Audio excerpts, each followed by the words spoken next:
Welcome to the 11th episode of Celluloid and Scotch. I am Dan, and as always, joined by my co-host Carlito. I am still working on the Glenlivet 12. I don't know if I'm ever going to finish this bottle. Nice. Yeah, see, I'm finishing one of my first scotches I ever got, the Dalmore 12. So I'm going to try to finish it off today. It's been open for quite a while. So today's episode, if you haven't looked at the little opening thing, we're doing Dunkirk by Christopher Nolan, 2017. Weirdly enough, he started working on this movie in 2013. He didn't feel he had enough cachet to do a large scale movie like this until that time. And I'm fascinated by that, where he was just like, I don't think I'm there.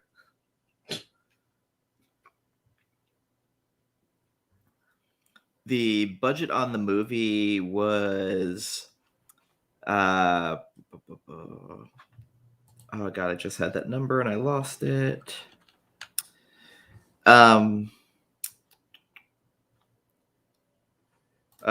Production budget was $150 million. It did just over that. Successful, but not probably with marketing and everything. It probably didn't hit its number. But 190 million, and then it did another 34 million on video. So not terrible, but not terrible. This is a movie, though, that when you talk about Nolan's movies, I don't know if it's because it's not a mindfuck movie. I don't feel it gets talked about enough. It's weirdly kind of underappreciated. Yeah. And that's weird to say because this movie is fucking beautifully shot. Absolutely. Like, insanely beautifully shot. And some other little information that I have on it. He wanted to make sure it wasn't bogged down in the politics of the situation. He showed key members of the crew 11 films that inspired him. All's Quiet on the Western Front, The Wages of Fear, Alien, weirdly enough, Speed from 1994, Unstoppable from 2010, Greed from 1924, Sunrise from 1927, Ryan's Daughter from 1970, The Battle of Algiers 1966, Chariots of Fire from 1981, and Foreign Correspondent from 1940. So quite a gamut of different movies. I can see the Speed influence a little bit now that you mentioned that. That's funny. Weirdly, Alien was the one that I sat there and I'm like, I get it, because the buildup of dread and fear in this. Yes. And I mentioned briefly on Instagram, the way the sound was engineered and played with in this movie was fucking brilliant, because the beginning of the movie, you're going down the streets of Dunkirk and it's just utter silence. Even when they're showing the syncope and all those leaflets dropping, leaflets coming, yep. Not a sound until you hear a bullet whiz by. And then you have this fear of these soldiers running while they're getting picked off from behind by guns. And just the use of the sound, how you're hearing nothing but the zing, zing, zing. Yeah. Fucking beautiful. And Hans Zimmer, once again on the score, did a brilliant job. Oh, so I'm glad you brought the score up. I know we're going to talk about the movie, but real quick, like, that is one of my all-time favorite scores. However, it's so intense that if I'm in like a chill mood or something, I can't listen to it because I got to be in like that either working mode or like doing other stuff, like work, even like when I used to work out and stuff. Like, I have to be in that type of vibe. I can't just be chilling around because it's just so intense. But there were moments during it, though, where the intensity of the scene, I was losing the score in it. Yeah. They were so just entwined, I was not paying attention to it. but they use the dead silence so well in this. And I know it's a weird thing to say, like, why is silence, like, how does that building suspense? But there's a scene where they're on the boat and you see the Nazi plane turning and everybody on the boat is quiet and they're listening. And all of a sudden you start hearing the engine coming in. Yep. And you're just like, fuck that. Because you're sitting there on the edge of your, on the couch, like you're starting to move a little bit up and you're on your, elbows waiting to see what happens. And I think that's the brilliance of the filmmaking in this. And I know we talk about how great of a filmmaker Christopher Nolan is, but I can't understate how out of his sandbox this movie is. Yeah, it really was. Yeah. This is a Spielberg movie almost. Yeah, I agree with that. I actually, after watching it today, I went and did a YouTube dive into some videos, and I found a podcast that Quentin Tarantino was on talking about how this was his number 2 movie of the 2010s. Like, it's just a masterpiece. Wow. He said after revisiting it the 3rd time, he just, it's just brilliant. And everything he was saying was true, too. And the more I thought about it, the more appreciation I had for it, too. So, also, I have to bring up, this is a fast-moving movie. Yep. Very fast-moving, hour 47. And I'm surprised it didn't do better because everybody bitches about how long Nolan's movies are. But it's under 2 hours. I was actually surprised because before I went to watch it, I was thinking, okay, is this like 2 hours and 30? And then I clicked the little ticker on my 4K player and it actually said like 1 hour and 46 minutes. I'm like, oh, that's not bad. There are so many moments of uncomfortable silence. I think crowds didn't react well to that. Excellent point again. Every time I've rewatched this, and maybe I didn't notice the first time, but since then, I think one of the critiques or one of the things that holds this movie back from being a bigger box office success or whatever is there's not that gushy, hyperbolic, like Hollywoodish, blown up, like no, it's grim, beautiful fucking what do you call it? Romanticized version of war. It's got the gritty, it's got the shell shock stuff, it's got every different point of view you can have, and it's not told linear either. So I think that turned a lot of people away. I know it did because 2 of my friends were like, I don't get it. So, and then asking questions, and I try to explain it. And I mean, even the first time I saw it, it kind of threw me a little bit, but then I kind of pieced it together what he was doing. And I was like, okay, that makes sense. I remember at the theater, mainly just the audio like explosion in my head from the Atmos system in the theater and the way the engineering was. It was almost distracting from actual watching what was going on. Oh, I didn't think about that. Because like literally the surround, you're hearing all the little pieces going around you. Oh yeah. And when you start hearing like metal getting shredded by a gun, you'll hear it from the left, the right, and just keep going back and forth. So it was almost distracting because of how good the surround was on it. I guess I can kind of see that. See, I saw it in IMAX, and I don't remember the sound being too distracting, but it was loud for sure. It could have been cranked up in my theater because they do that sometimes where they'll put it up so loud you hear it getting snacks. Oh, okay. But yeah, the sound engineering, if it wasn't nominated, I thought it won for sound engineering that year, but maybe not. But I mean, it's yeah. I can't say enough about this. And actually, Quentin Tarantino made a comment that everybody thinks that Dark Knight is Nolan's apex movie, and he goes, "I think this was it. Dunkirk is his apex." And the more I retrospectively look at it, I agree with him because this is totally outside of what he was doing and outside of the comic book stuff. And like I will give my shout out Hoyt van Hoytema, the cinematographer. Beautiful. Richard King was the sound designer and supervising sound editor. Brilliant. Looking on Wikipedia if it won awards. Before they ever went into production or even script writing, he had people scouting locations beforehand. And my favorite part of this whole thing was the aerial scenes. Yes. Almost 100. I couldn't find any digital. I tried. Now, I did. There was a model. Yes, models. Yep. Yes. Yep. Models, but there was. I don't think there was any CGI. Maybe some smoke on one of the P-51s going down. I kind of noticed that a little bit, but like, so they did all of this. So sorry to interrupt, but I got to send you this link to this video I watched right before this, where this aeronautical pilot and stuff broke down how they shot the Dunkirk scenes. Hey, what's up, Biggie?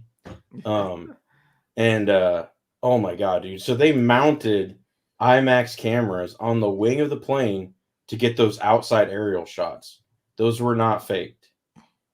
So I mean, it's unbelievable. See New World Order, and all I keep thinking is, you with WCW or the good guys? Yeah. Long live Scott Hall. Yeah. So this one, best sound design or something. Probably. Best sound editing, best sound mixing, and best film editing. Nice. That's what it won, but it was awarded for 19. I was nominated for 19 different. I remember it being nominated for a lot, but like I said, so the nonlinear story, the grittiness, and realism, which audiences a lot of the times either they really like it or they really don't. So it can go both ways on that. But Cillian Murphy as the shivering soldier, that's what he's credited as. Yeah, that's in sad, this movie, man. for a good long time. Yeah, and it was kind of like the first time I saw it, I remember like, oh man, this is the guy that was in the hallway in Saving Private Ryan that wouldn't stop those Germans from going up. But no, later on it shows you how he was like calm and collective and trying to keep the boats going to save more lives and stuff. And then, I think he lost everybody and except for himself. So, interestingly enough, Saving Private Ryan is what I probably would most compare this to, sort of. Especially the beginning with the people getting shot. Not quite the brutality of Saving Private Ryan. Saving Private Ryan has possibly one of the grimmest openings of any movie I've watched. But this is up there. Maybe it's the shock of how quiet it is and them all getting shot in the back running away. Yeah, I think, you're absolutely right. And I think that opening scene, man, is just...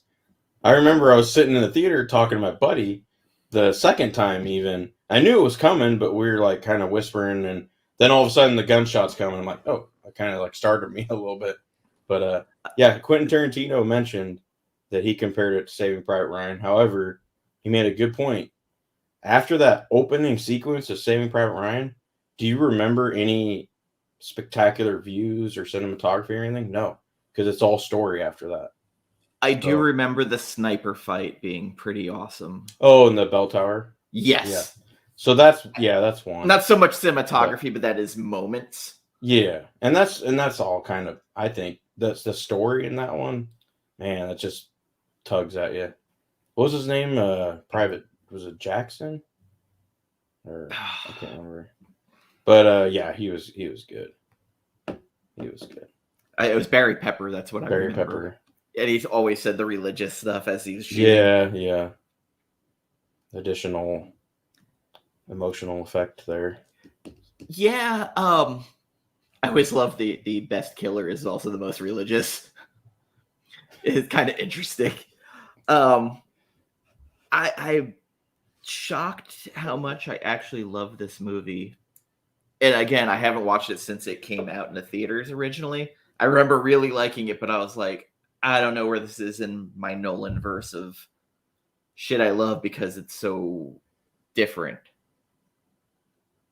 I just remember when I first saw it, I used to do God, there was some app where you could do like instant movie reactions. That was Letterboxd. like in its no, it was before Letterboxd. It was like in its beta version. Was that the one where you do video reviews? Yeah, and I got like hooked up on the testing out or whatever, and I was doing them. And Dunkirk was one of the first one I did, and like I just remember just completely like salivating out the mouth talking about it afterwards. And probably nobody watched that, but like the whole car ride home though from the theater, dead silent in my car. Like I was just sitting there reflecting and thinking, and like also my heart was still kind of racing a little bit because, man, it's intense. Tom Hardy did some of the best eye acting. Yes, thank you. That was one of my bullet points on my my talking points. It's like 4 inches of his face, and he does the best like eye acting ever. And honestly, like the whole time he's like, I'm gonna fucking die, but I'm gonna make sure these motherfuckers get away. You can see that moment when he's like deciding whether to continue to go get fuel or to turn around and help the people that are down there. And you just see it in his eyes when he makes that decision. And then he turns that and the squinting, but there's such a great cat and mouse game with him and that other pilot. Yeah. It goes on for 20 minutes. Yeah. And there's so many tense moments and one of the best things of filmmaking I saw in this, when that boat gets bombed and starts capsizing. Oh yeah. And you can hear it, and it's like filling up with water, and it's just the impending doom sitting there, man. Oh my god. There's such dread as you watch it, and then the sailors are like, fuck, what do I do? So there's a point where that one guy that we start out with, he's on that like forget what they call that little vessel. But anyway. Frigate? I don't know. But anyway, it's he's on that like military style vessel, and then there's the civilian boats and stuff. But like that vessel starts capsizing and stuff, and he gets out, and then there's explosions and there's oil, and he just like he's underwater, and it looks like he just goes, "What the fuck? Like, what am I supposed to do?" And then he goes back down and starts swimming to the civilian boat, and it's just, dude, that's where the speed thing I think kind of comes in. Is he goes from like one claustrophobic impending disaster to the next all the way through the film until finally the ending. So there was also that moment where the guy just walks out into the waves. Mm-hmm. He's just like, fuck it, I'm just gonna kill myself. Go back to the ocean where we came from. Kenneth Branagh was very understated as the admiral. Yeah, he played it pretty straight though. I mean, yeah, I guess you kind of have to. Mark Rylance as the colonel. No, Mark Rylance was the civilian boat captain with his son. Oh, okay, yeah. I thought he was interesting, especially at the end when that Nazi plane's chasing them down. He's like, "Come on, George, turn it." Yeah. And the pilot who they saved was like, "How do you know to do that?" He's like, "Oh, he just does." It's weird seeing this after I watched Don't Look Up, because I see that actor as the weird like crossover between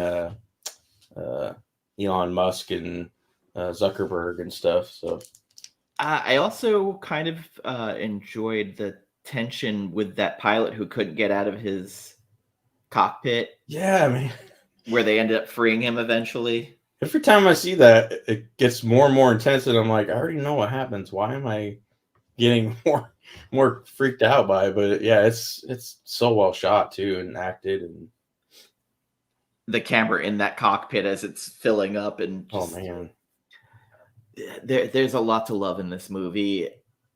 And I started going, all right, what's my Nolan ranking now? Like, I'm in a weird place if I don't know what to move. Yeah, I was thinking that at the end, and as much as I love Tenet, overall, I think Dunkirk is just a little bit better. So I probably have to move Dunkirk up one spot. So. See, I moved the Batman titles back. Yeah, for sure. Yeah. Prestige, I really like a lot. Prestige is great, man. Inception, I really like. I saw the Prestige on someone's list the other day of movies available on Prime that are like underrated or under the radar. I totally agreed too. Oh, 100%. That and this are probably his most overlooked. I mean, I don't know if enough people go back to his back catalog of like Memento, Insomnia. I need to revisit Memento. I am not a big fan of Insomnia. That's probably, I think we talked about this, but that's probably my least favorite movie of his. But then again, I've only seen it once, so maybe I should go back and I watched it once, and I remember going, I don't know if I want to see this again. Same with Memento. I watched it. I was like, all right, I'm good. I know the twist now. Yeah, that's the thing about Memento is I think I did watch it a second time, but only because my brother hadn't seen it. But I was like, well, I'm not really going to watch it again because I know the twist. But I don't know. It's probably been at least 10 years, so I might go back. Yeah, I definitely, my love of Tom Hardy in this movie, even though he doesn't really have a lot to say, but he just emotes intensity. What's your fuel, Fortis One? Yeah. That's about all he says. Or Fortis Leader. But yet you could read so much in his eyes when he, like... And then I love Michael Caine on the radio. Yes. You notice that? I think the first time I saw it in the theater, that just completely flew right by me because there's so much going on. I ended up reading on IMDb who it was. You can definitely tell after you've watched it a few times, but that was pleasant. I was like, oh, there's Michael Caine.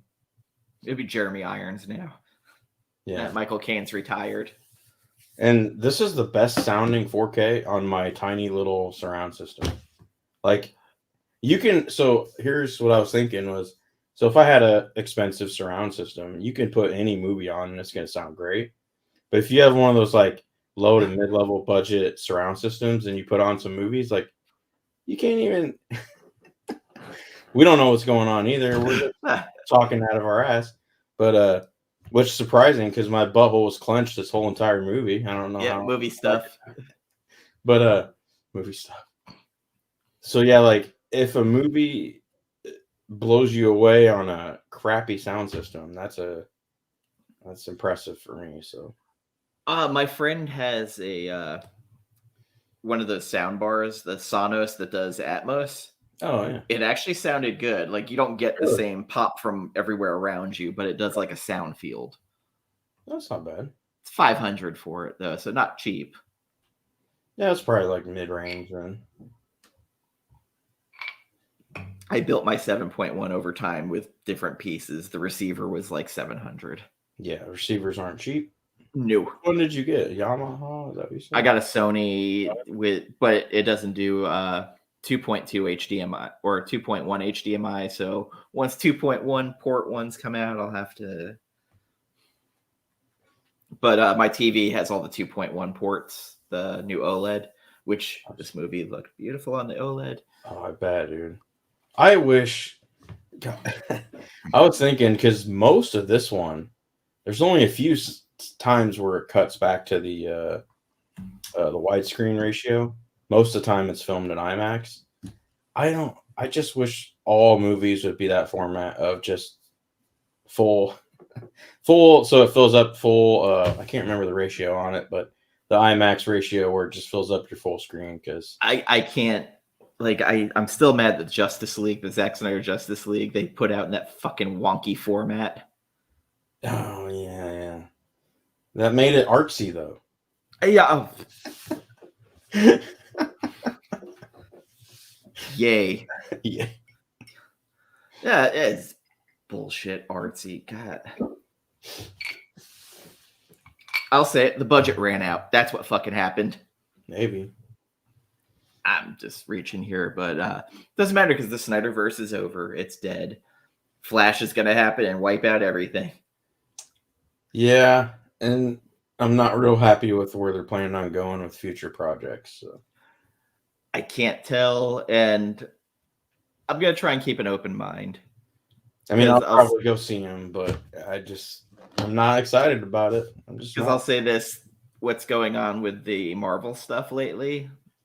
I didn't love Eternals. It was okay. Like, it wasn't horrible. Spider-Man got ruined for me, so I didn't even bother seeing it in the theater. And Shang-Chi was fun. That I did have fun with. I think Shang-Chi was the last gasp of close to classic Marvel enjoyment we're gonna get for a long time. Like, I loved Hawkeye. I'm not even really looking. Yeah, that's TV though. I'm talking like just the movies. Yeah. But yeah, Hawkeye was great. Loved it. And I'll just say it, Peacemaker on HBO Max. 4 episodes in. Fucking love it. Yeah, everybody keeps saying that. I canceled my subscription, so I don't know. I canceled that. I canceled Peacock. I canceled what else did I cancel? Another one. So Chaos, the Marvel this year. Ha ha ha ha. This year. Funny guy. Funny guy. Unless you're talking about 2021, but I'll say Yeah. Eternals was beautifully shot. The pacing was horrendous. I wouldn't go that slow. There was a point in the middle, or like maybe a little past the middle, where I passed out for like a minute and didn't realize it, and I woke myself back up. I'm like, "Holy shit! I need to get some monster or something." Oh, okay, 2021. Yeah, like was Black Widow 2020? Black Widow, I think, was 2021. Yeah, I'm gonna go with Black Widow, even though I know that's against everybody else's opinions. I don't care. That's my favorite one. So it was okay. I really liked the White Widow. Oh God, Yelena is awesome. Florence Pugh, who I mean, she's great. She's fucking hot, man. That's all I'm gonna say. Fucking hot. Maybe I need to watch Eternals a second time. The first time watching in the theater, I was just like, holy shit, this middle part is dragging. Yeah. That's a good point. I might have to watch it a second time, maybe, one of these nights.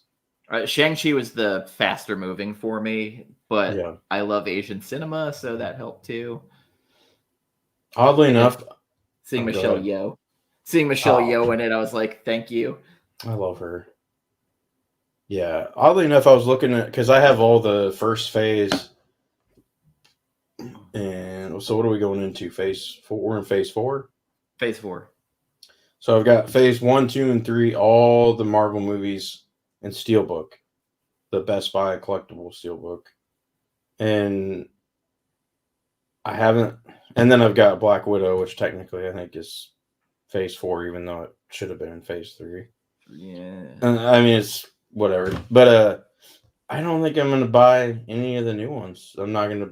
Maybe I'll buy Shang-Chi. Maybe I ordered No Way Home. Oh, okay, yeah. I already pre-ordered that. So what am I talking about? That'll be the only one. But you like those? Wow. Hey, I will defend a little bit. I don't like hard frozen ice cream. I like to let it sit for a couple minutes and let it start melting before I eat ice cream. That's way better to eat that way. I'm just saying. So Biggie. I'm allergic to chocolate, so I can only eat vanilla. You can eat maybe not mint because you usually have chocolate chips in it. Yeah. Damn it, that sucks, dude. Yeah. What about fake chocolate? Can you have fake chocolate? I never wanted to tempt fate because my throat closes and I go after. Yeah, never mind. Don't do that. As long as you can have scotch, you're good. I stir that shit up. All right, we got all the ice cream hot takes now. Hell yeah. Yeah, like there's not really anything about this movie. I thought the pacing was even good for how fast it moved. Yeah, it went quick. Hour 47, and like there's a lot going on in this movie. Yeah. I mean I hesitate to think of where it might have missed a beat, and I can't think of anything. I know. I mean, I have Nolan bias, but them having Harry Styles in the movie. See, I didn't even know who the hell that guy was until after the third time I saw it, and everybody was like talking about Harry Styles and Dunkirk. I'm like, who the hell is Harry Styles? But He didn't have a lot of talking parts, that's for nah, sure. nah. He was kind of a dick too, a little bit. Yeah. To the French guy. But to be fair, everybody was dick to the French guy. But the main guy we follow, he has like until the end where he reads the newspaper. I think I counted. He has like 3 or 4 quotes. That's it. Like for 2 hours, he's basically just silent most of the time. He says "Anglais" at the beginning, Yeah, and then he said like I almost remembered all of his lines, and then the other one was you're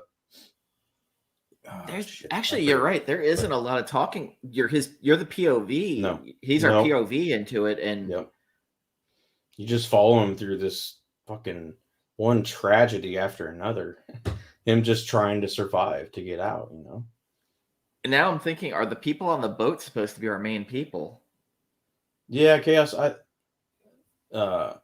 Yeah. If it was real late, I understand that. Like now that I'm getting old, I get that totally. But you should try to check it out again. I've fallen asleep during one movie. I don't think I ever have, unless it's on a rewatch or something. Oh no, in the theater I fell asleep. Nicolas Cage 8mm. Oh, I like that movie. We went after a con. I fucking passed out. Like, were you? Yeah, beforehand, yeah. Oh, okay. And well, that explains. I just remember like waking up and the killer finally appeared. I was like, "Is that George Costanza?" Like, it's like, "Hey, George, hey." It's just like, "Hey, Jerry, it's me, George. I'm the killer." That's basically what I equated it out to. Like, it was so fucking stupid. I almost messaged you the other day because I went to our local grocery store, which is Hy-Vee, and they have a Wahlburgers there. Oh, and there's this stand-up in there, Mark Wahlberg, and I was going to stand next to it, take a picture, and send it, but just to hear your imitation. Shang-Chi, I think I almost did on that one, but I paused it and went and got some Monster, and that was good because I watched that real late. Well, you know what you gotta do? You gotta do some push-ups, because that'll help you get through it. Hey, actual Dracula, how you doing? Hey, Adrian? Dracula. I was actually going to contact you later to see if you wanted to join us on the 30th to do Big Trouble in Little China. You can hit me up later on that. So now to the weird part of this, the rating. The rating? Why is that weird? Because I am all over the place on this one. All right, wait. Before I forgot to pull my list up of things, which you covered like half of them, so we're good. Okay, yeah, let's go. But there's a couple of things I wanted to talk about. So yeah, the sound editing you kind of touched on, but I'll kind of rehash it. Like I loved how Nolan and Zimmer, like the score with the effects and the filming, like all kind of timed out, and like the ticking of the clock, sort of, in Zimmer's music, which he always kind of does now with Nolan films. But and then you mentioned Tom Hardy's eyes, great acting, practical effects, and then the real planes, large models for aerials. Yeah, and then the other thing I had was Quentin Tarantino quote: "Dunkirk is a masterpiece." I'm just gonna leave it at that, and then we'll Drac. The sound is it's just amazing. I mean, if it hadn't won for sound editing, I don't know what would have won that year. Yeah, which is kind of it's awesome, but it makes me think about how Tenet, the sound on that, especially on the 4K, is just basic and garbage. Like it's almost like it was made in the 90s, and I don't understand, unless they were hurting for money, why it wasn't better than that. But by the way, speaking of sound, did you pick up the physical copy of Dune? I have not yet, because so there is a feature on it with Hans Zimmer doing the sound and how like getting effects from actual sand. God, he's just amazing. It was about a 20-minute little feature of him doing it and showing the singers and everything, and him in the booth. That's usually about all they get. Yeah, I missed out on the Steelbook, which I really wanted, and then I saw the 4K regular, and I'm like, eh. So I don't. I'm kind of at a standstill on if I'm just gonna bite the bullet and just get the regular 4K edition, or try to find a Steelbook on eBay, or maybe even get one of those. Well, the best part of the 4K, if you get one of the foreign ones, they're region free. The Blu-ray on them is the problem. Well, actually, I think all 4Ks are supposed to be region free. All 4Ks are region free, but if it has the Blu-ray disc in it, then it's not. Gotcha. Yeah, Biggie, I think so too. I think it was so. I try to think of it as if you were to go back and watch all the films in what order they should have been in, and you put Black Widow after, was it Civil War or Infinity War? I can't remember. It was in between, like where it should have been. It was before. It should have been after. War. Yeah, after Civil War, before Infinity War. It should have been around there.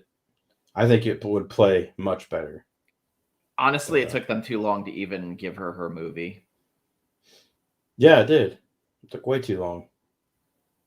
I mean, even then, this should have been at least I guess it was Netflix back then.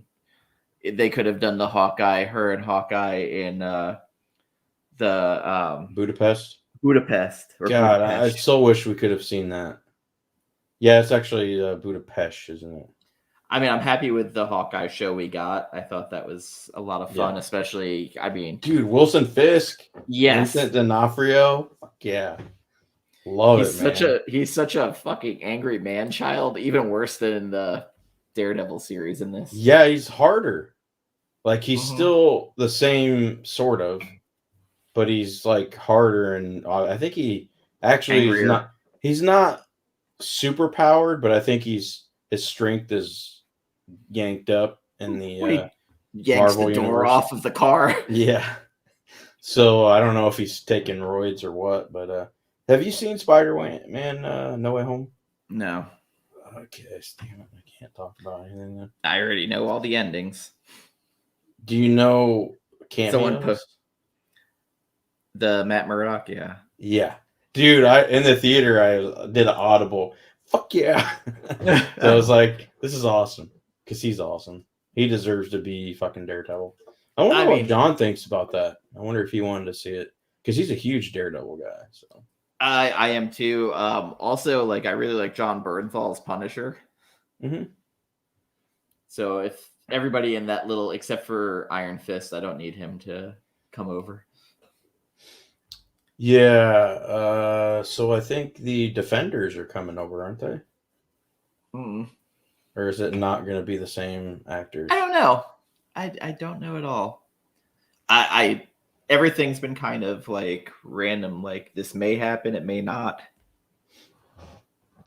John Bernthal, I thought his Punisher was great. My problem with him in my own head is I see him as Shane from The Walking Dead. Oh, and that never gets out of my head. So it's just like, okay, just forget that he was Shane. Can't say them all, Rick. Rick. Oh God, those first 2 or 3 seasons, man, those were just great. Just change out Rick to Red. Come on, Red. That's great. That's great. They're guilty, Red. You gotta let me kill him, Red. Yeah. I actually really enjoyed Thomas Jane's Punisher. Man, I loved it. Like, he just had the vulnerability, but then he also had the badassness when he brought it up to. I love the absurdity of Punisher Warzone. I don't know if I've seen that one, unfortunately. Oh my god. Is that the Dolph Lundgren one? No. It was Is that Thomas Jane too? No, fuck, it's the big British guy. He looks like he lived in a sewer. Oh, yeah. Not Ray Winstone. God, the guy was in that King Arthur movie with Clive Owen and. God damn, I can see his face, but I can't remember his name. Give me 1 sec. It's gonna bother me if I don't. Ray Stevenson.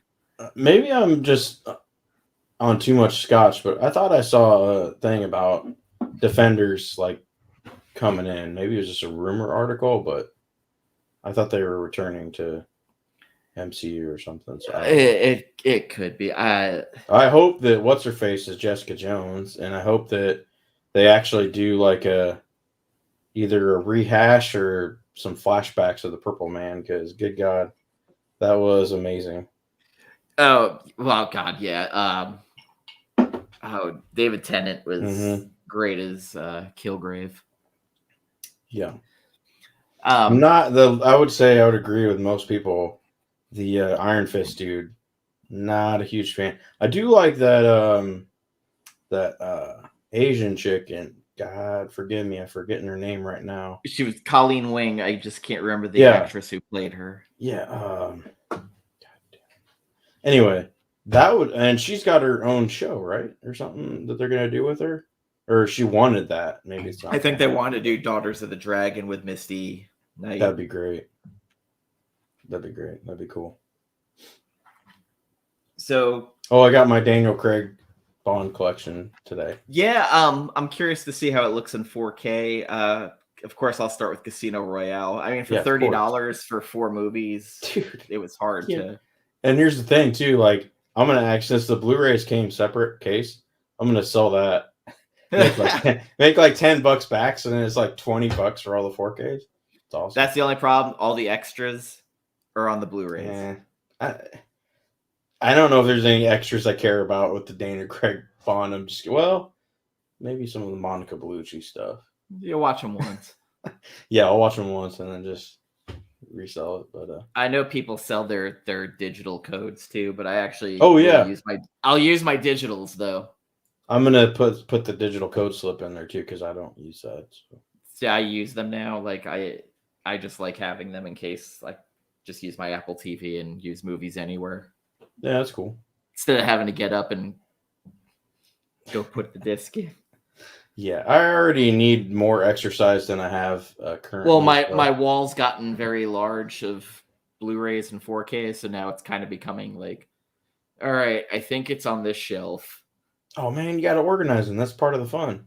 Well, all my Star Wars stuff is together on one shelf. All my Friday the 13th, all my Halloween. Then I've got all of my DC-related movies and animated.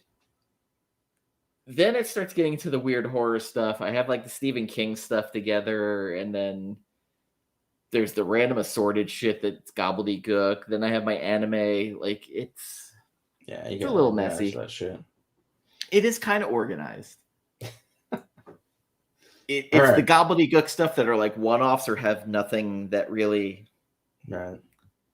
That's where it gets bad. Like, I have my whole Nolan shelf. I have my Ridley Scott shelf. So I remember talking to Perry on a live stream, Perry Nemiroff, about how I organize mine. I have mine alphabetized by genre. Oh. And that drove her nuts. Like, she has to just have it all alphabetized straight up. And I'm like, I can't do that, because then, I don't know, it just bothers me. I like to compartmentalize stuff. So that's why, like, I used to have a huge problem. People would ask me, what's your favorite movie? And I'd be like, well, from which genre? Because I would have like separate favorite movies for each genre. And so now I just go with what I feel. Obviously Interstellar, but that's overall, but if you separate it, like action, so I know my friend, like, she was living with me and she flipped out when she saw that I have so many of the same copy of, like, the original Halloween. I've got so many different formats. And she's like, why? I was like, well, this is a steelbook. This is steelbook with new art. And she just kept going, again, why? I was like, well, Todd McFarlane did the art for this. Bill Sienkiewicz did. And she goes, why? Did the movie change inside? I was like, no.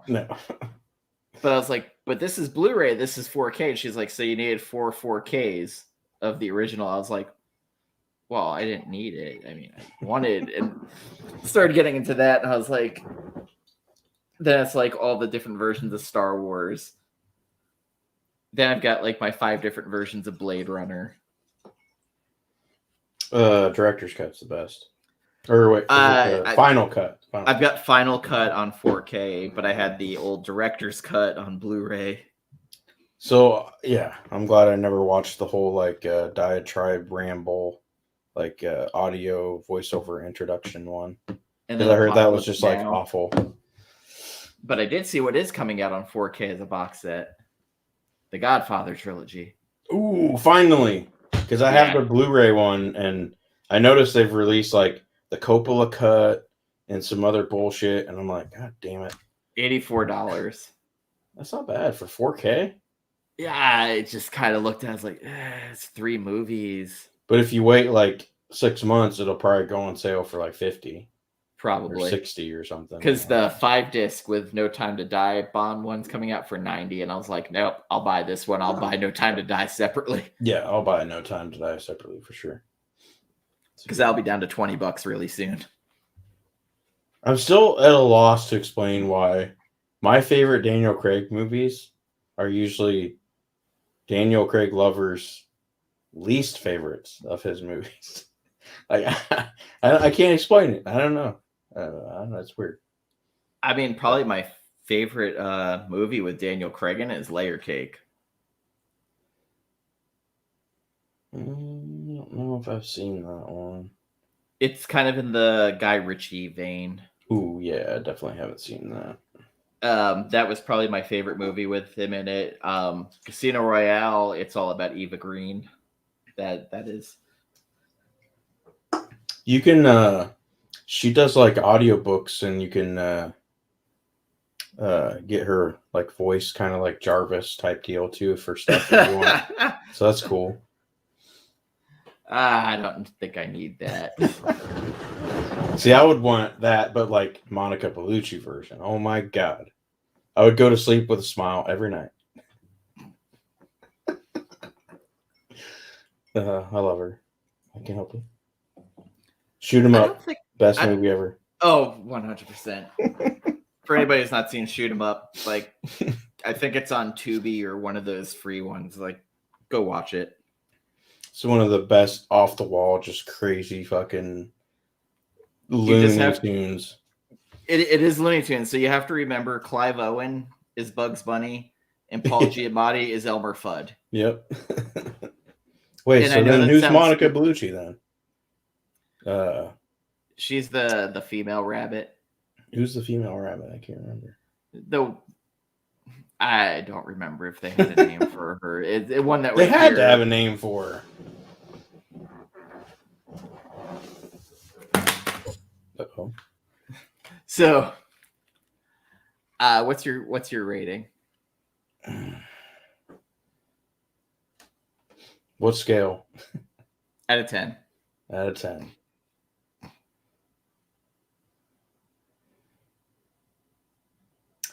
.6. Oof. And that's a 4.8 out of 5. So I'm going to give it a hit on one thing. Dialogue, there's not a lot of. That's true. From our POV character. Does it hurt the movie? Not a whole lot. But if you're not paying attention, it makes it a little hard. Because again, as you mentioned, our character who we're following the whole movie says what, maybe 10 words the whole movie? Yeah. No, that's fair critique. And I think, again, that's why with general audiences, and even my dad, prime example, I was just gushing about Dunkirk and stuff, and for years, and I think he finally watched it, and he's like, yeah, it was pretty good, but not as good as Saving Private Ryan. I'm like, well, elaborate. And it's one of those things where he didn't feel like there was a human story that he could grab onto, like with dialogue, like they do in Saving Private Ryan. So he was kind of like, it's an experience, but there wasn't anything like heartstrings wise or whatever, a huge dump of where they build the characters like backstory or something. It was just you're on a ride, and then once the ride's over, it's so that's fair. This to me was like tension in just the feeling of death around every corner. Yeah, man. And like even for Tom Hardy, he's flying with no fucking engine. Yeah, just fucking gliding. And he comes back and fucking kills that bomber at the end. Oh, that's so fucking awesome.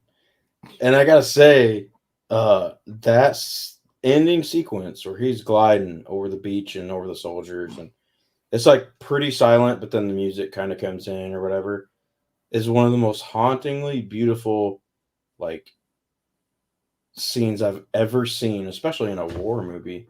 And then they show at the end his plane's crashed and he's on the beach. It's on fire, and he's just standing there looking at the ocean. So I read before this that there was actually a British RAF pilot that did that same exact almost scenario, except he wasn't captured by the Germans. But so that's kind of a cool tidbit. Yeah, I know it's based loosely off history, and they're actually Nolan got the guy who wrote the book on Dunkirk to consult with. Yeah. So, you got to take liberties where you can to make it entertaining. He didn't take too many, but yeah, I mean, you got it a little bit. And I think part of why he didn't make this the heartstring kind of movie, I think he wanted to focus more on the civilians who were risking their lives. Yeah. And see, the more I get older and then I watch that, especially today, I was thinking like a few things. One, so glad that our technology has advanced to where we don't have to send innocent men out to get slaughtered for no reason. So even though there is still war and stuff, it's largely minimalized for the most part as far as human loss. So that is a good thing. And we'll never see something like what happened back then, the Greatest Generation, and what they did. And even the civilians of freaking Britain, man, taking their pleasure yachts across the channel to go save soldiers. Like, that's insanity. Well, you find out Mark Rylance's reasoning at the end. Right. Where he had a son who was killed. Absolutely, yeah. And that just... And to me, see, something... but like I told John, like I'm kind of a robot, so I'm kind of an outlier. But just that little tidbit of a personal story is enough for me to just send me over the edge. So I also did like there's that scene when they're letting everybody off of the boats where the soldier sees the downed pilot and he goes, "Where the fuck were you?" Oh, yeah. And Mark Rylance goes, "These men know where you were." Yeah. To kind of make them feel better. And little touch like that. It was just classy and just, I think, a huge honor to that generation. Because the shit that you see nowadays with people and the Karens and the Kyles around, oh my God, I'm not going to get into that. But like the stuff that these people went through in their generation, I mean, yeah, it was a great nod to that. And then also, little things like when they got on the train, they thought they were going to be, humiliated and shamed when they got back and stuff. And, they weren't, because the great brilliance of Churchill during that time, and he was a wartime prime minister. There's no doubt about that. Not so much great at the peacetime stuff, but during wartime, man, that guy just knew how to galvanize and bring everybody together to say fuck you to the evil people in the world and take it back at them. Because honestly, and this still is a question that even historians ask is, why didn't Adolf attack and just obliterate everybody at Dunkirk? And there's a lot of mixed theories on it and stuff and historical stuff you can look at, but like giving him and us that chance to fight back those 3 days at Dunkirk was just a huge turnaround in the war. And if they had been slaughtered and whatnot, I don't know how that would have turned out, but I imagine a little bit differently than what it did. So, well, I mean, honestly, the biggest turn was him following the great blunder of Napoleon and deciding to invade Russia in the middle of fucking winter. well, that's I had a college European history professor telling me,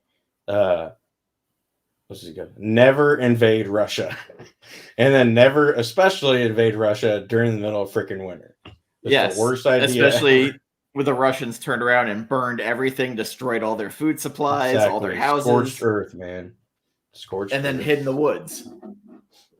What am I, Dracula? I'm a little behind. What are we supposed to get into? I think you were talking about the greatest generate, the Karens and everything. You didn't want to get into it. The Kyles and the Karens. Yeah. They're not worth my breath.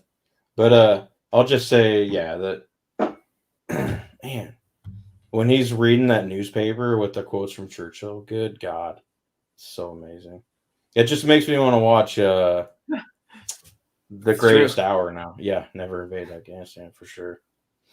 And then also my history professor used to say it sucks to be Polish. Because Poland was right in the middle of every fucking European war over there, and they just got, I mean, man, possessed and traded and ran over and just, yeah, sucks. And then made fun of for years. Yeah. I added 8.5 on this movie. That's fair. And like the things that I love, I really love. And again, I think to its detriment, the lack of your POV characters talking. Sure. Do I want Tom Hardy up in the plane just doing quips? No. No. I don't need that. And I actually respect the fact that they kept him masked. And that guy just gets every role where his voice is, what's your for like every time. But he does it great though, because he has this much space to do acting, and he fucking nails it. So, but it's weird because you see him in those movies where he looks skinny, like in Inception, and then Warrior where he's fucking jacked, yoked, and then as Bane. Which, if anybody hasn't watched Warrior, Joel Edgerton, good movie. That is good. Yeah, I liked it better than the other boxer fighter one. Which one, Southpaw? Or The Fighter with Christian Bale? I think it was The Fighter. That was decent too, but I think I like Warrior better. How can you say that? Had Mark Wahlberg in it. Well, that's true. I mean, anytime you get Marky Mark in there, it's amazing. I'm in Boston, where I belong. So my friend is a firefighter, and he works at the airport, the Moore International Airport, and he's a freaking just mountain of a man. And Mark Wahlberg's private plane came in to go check out one of the Wahlburgers at Hy-Vee or whatever. Or maybe it was like his supplement, because they do supplements at Hy-Vee too. I can't remember, but anyway, so he stopped and took a picture with him, and Mark Wahlberg actually looks small next to him. So I gotta send you. It's funny, but yeah, he said he was a super nice dude, and so that's kind of funny. They go up to us and go, "Yeah, you feel it?" No, so this is what Mark Wahlberg says to him. He goes, "Oh, this guy knows where the gym's at." I was like, "Are you serious?" Hey, want to do some push-ups? Come on. The worst performance I've ever seen is probably him in The Happening. Actually, everybody in The Happening was terrible. That whole fucking movie was terrible. Concept, kind of creepy. The actual execution, horrible. Yeah, the only thing that would have made it more absurd is Jason Statham playing the school teacher. All right, tomorrow we're going to learn about bees and their extinction. That guy, dude. I just recently rewatched The Italian Job, because I usually do that every year. And man, I love that movie. It's not really great, but it's just fun, and it's one of Mark Wahlberg's best, I think. But So before we leave, we usually do like a movie that Oh yeah. you might want to check out. I'm gonna go off the rails here in a movie that's the complete opposite of this. I'm going to recommend Clint Eastwood's Heartbreak Ridge. Ooh. Oh shit. Got a little bit Yes. of humor in it, a little bit of though. everything in it, but check it out. Like it's very funny. It's got a Van Peebles in it. I believe it's Mario Van Peebles. Is there more than one Van Peebles? There's Melvin Van Oh, Peebles. who the hell his is father? Melvin? Oh, okay. That I believe. Yeah, I think that's a interesting one to check out. It's not too serious, but it's not terrible. All right. Yeah, that's a good one. I'm gonna go with 13 Hours by Michael Bay. I don't think I ever saw that one. It's a little bit similar genre-ish. And actually, is that the Benghazi? Yeah. Okay. Here's the thing. I put off watching that for a long time because I was tired of the political shit surrounding it. And it drove me nuts. I was like, I don't care. I don't want to watch it because of that. And I was an idiot because his goal was to leave all the political shit out of it and just focus on the scenario and that day and like what happened with the soldiers and the people in the village and like the government and the CIA or whatever. And that was it. Like there was no political bullshit in it. There's no Hollywood either way, John Voight or far left or whatever. It was just he played it straight and he directed it straight. And honestly, in the last 20 years, I can't think of a better directed Michael Bay film. And it's on a smaller scale too, so he doesn't have all the huge Budget. CGI budget to like, ooh, I got to do this effect over here and this effect over here, and like, oh, big explosions right here, boom. No, it's pretty down to earth. And someone else said this, but I thought it was a great point. It reminded me of Black Hawk Down, which is one of my favorite based on true story military movies. It's not quite that great, but it is similar in the way it's done. And yeah, it's phenomenal. I recommend anybody check it out. I did like Zero Dark 30. Yeah, I thought that was a little slow. A little farcical in some parts. And a little long, but yeah. Isn't that like almost 3 hours? Yeah. I just remember starting it real late and I'm like, what the fuck? It's 1 o'clock and this still isn't even over yet. What was that movie with? Was it Jake Gyllenhaal or Tobey Maguire where they were the oh god, they were in the Marines? Leatherhead? Jake Gyllenhaal. Was it Leatherneck? No. It had Jamie Foxx in it. No, that was King something, wasn't it? Or King something? Shit. That one wasn't bad. I'm trying to remember what the fuck. Something of Baghdad, wasn't it? Kings of Baghdad, or? I don't think it was that. Shit. Jarhead was the Gyllenhaal one. Jarhead, that's it. Good call, Drac. Good call. Thank you. Yes, Jarhead. I like that one. Look at that shit. I'm trying to be better at that, man. I don't know. So I'm in the middle of changing this whole room, and I'm actually going to bring in a TV to hook up as a second monitor. I was going to wait and buy a fancy another monitor, but I'm just like, fuck that shit. I'm just going to. And then that way I can actually like watch TV and movies, and maybe I can do some Perry Comics reactionary stuff, because I'm so reactionary. And get the thousands of YouTube views that he does, but I'm not that animated. But I do want to have that to the side here so I can like have a reference. But so we're at the hour mark, and I have another show to do in 4 hours, so I'm probably going to rest up. We're doing the Dune over to finish up Children of Dune tonight. That's at 10 o'clock, so that'll probably run till fucking midnight. So we're just ranking your Nolan films real quick before you head out. I still have Inception #1. Wow. Yeah, Drac, American Sniper doesn't hold up, especially when you do the actual story and history behind it. It's kind of a romanticized version of the story, for lack of a better word. But this could change tomorrow, but I have the Prestige #2.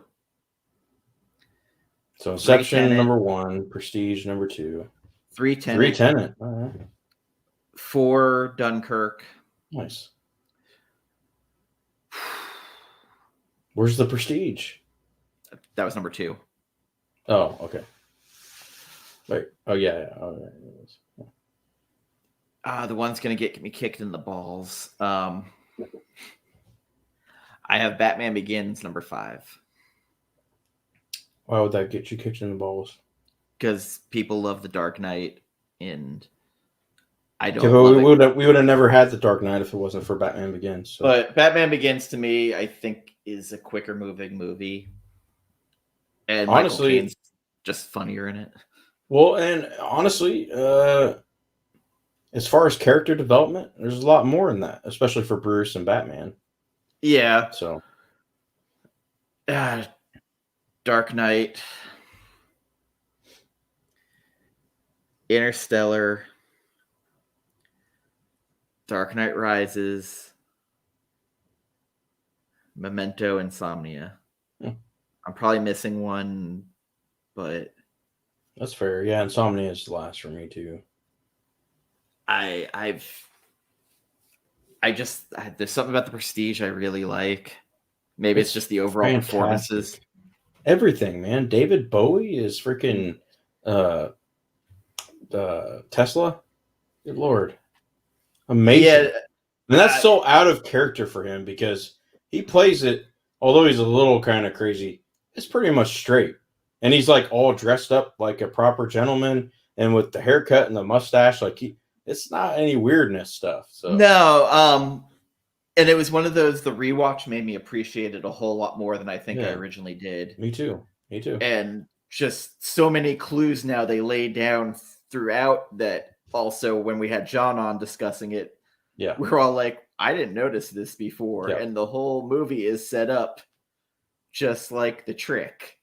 Dude, that was a great discussion, by the way. Yeah. Great. So that's good rankings. Good rankings. Be back in the 30th for Big Trouble in Little China. I'm a virgin on that one, by the way, so that'll be you'll have fun with it. It's stupid fun. Good. And we'll have Tomorrow Cinema joining us. Hopefully Drac can join us. I'm gonna contact Panda and see if he'll join us and have some fun. So thank you, everybody, and we'll see you on the 30th. Bye-bye.